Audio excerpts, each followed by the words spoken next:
ঈদ মোবারক। নারীদের ঈদগার মাঠে যাওয়া না যাওয়া পক্ষে এবং বিপক্ষে বাংলাদেশের ইসলামিক স্কলারদের মধ্যে মতবিরোধ রয়েছে।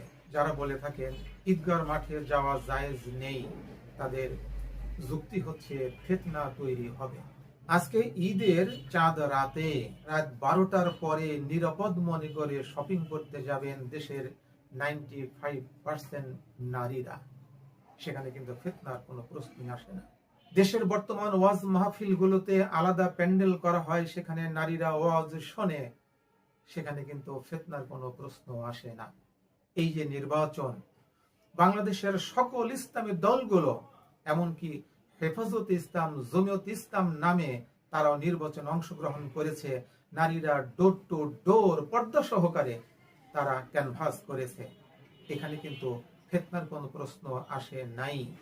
আল্লাহর ঘর কাবা চত্বরে পেলাপেলি ঠেলা ঠেলি করে নারী এবং পুরুষ তারা ওমরা করছে, হজ করছে। সেখানে কিন্তু ফিতনা হতে পারে বিধায় এই সমস্ত ইসলামিক স্কলারগণ তাদের নারীদেরকে হজ ওমরায় ঠেকায় রাখেন নাই।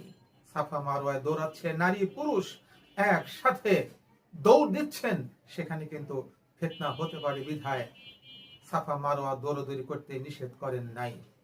মিনা, মুজদালিফা, আরাফার ময়দানে লক্ষ লক্ষ নারী পুরুষ এক জায়গায় অবস্থান করছে, ফিতনা হতে পারে বিধায় এই সমস্ত ইসলামিক স্কলারগণ কিন্তু নারীদেরকে হজ ওমরায় যেতে নিষেধ করেন নাই।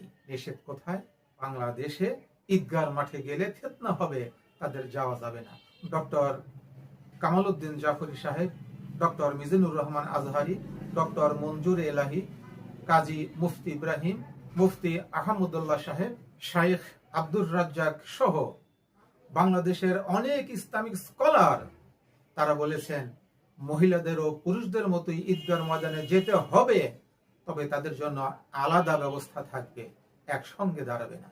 এবার বুখারী এবং মুসলিম শরীফ থেকে একটা হাদিস উল্লেখ করছি। عن أم عطية رضي الله تعالى عنها قالت أمرنا رسول الله صلى الله عليه وسلم। উম্মে আতিয়া রাদিয়াল্লাহু তাআলা আনহা বলেন, রাসূলুল্লাহ সাল্লাল্লাহু আলাইহি সাল্লাম আমাদেরকে আদেশ করেছেন আন নুখরিজা ফিল ফিতরি ওয়াল আযহা আল আওয়াইকা ওয়াল হাইযা ওয়া যাওয়াতিল খুদুরি।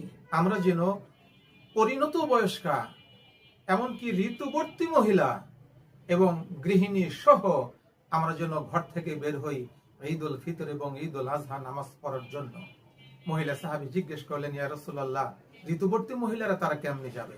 তিনি বললেন, তারা নামাজ পড়বে না, তারা একটা সাইডে পিছনে দাঁড়িয়ে থাকবে, তারা তাকবীর দিবে এবং তারা খুতবা শুনবে।